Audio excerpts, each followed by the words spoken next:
நம்ம கையிலும் இப்போது ரொம்பவே பொறுமையாக இருந்துக்கிட்டு இருந்தாங்க. எதுக்காக அப்படின்னு பார்த்தீங்கன்னா, அதாவது அண்ணி வந்து இப்போனா எந்த ஒரு தப்பும் பண்ணியிருக்க மாட்டாங்க. அதே சமயம் எதுவாக இருந்தாலும் நம்மக்கிட்ட சொல்லிடுவாங்க அப்படின்னு நினச்சாங்க.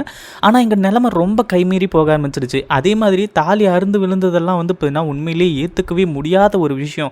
ஏன்னா நம்ம மூர்த்தி வந்து இப்போனா இப்போ எங்கே இருக்கார், எப்படி இருக்கார், அவர் உயிரோடு தான் இருக்காரா அப்படின்றது ஒரு மிகப்பெரிய அதிர்ச்சியாக வந்து இப்போனா இருந்துகிட்ருக்கு. அதுவும் தாலியெல்லாம் அருந்து விழுந்ததுக்கப்புறமா அங்கே என்ன பண்ணுறது ஏது பண்ணுறதுன்னு அவங்களுக்கு ஒன்றுமே புரியல. அதே சமயம் இப்போ என்னாச்சு அப்படின்னு பார்த்தீங்கன்னா, நம்ம அதாவது காமாட்சிலாம் வந்து பார்த்தீங்கன்னா கேட்டு கடைசியில் எல்லா உண்மையுமே கயல்கிட்ட வந்து பார்த்தீங்கன்னா சொல்ல ஆரம்பிச்சுறாங்க.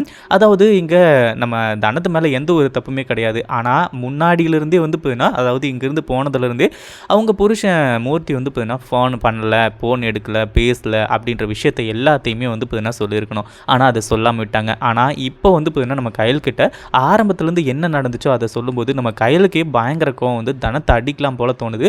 ஆனால் எப்படியாச்சும் வந்து போதுன்னா தன்னோட அண்ணன் எங்கே இருக்கான் அப்படின்னு சொல்லிட்டு வந்து கண்டுபிடிச்சாகணும்னு வெறியோடு இருந்துகிட்டு இருக்காங்க. இந்த வீடியோ பிடிச்சிருந்தா லைக் பண்ணுங்கள், ஷேர் பண்ணுங்கள். இப்போ தான் நம்ம சேனலுக்கு ஃபர்ஸ்ட் டைம் வரீங்க அப்படின்னா சப்ஸ்கிரைப் பண்ணிக்கோங்க.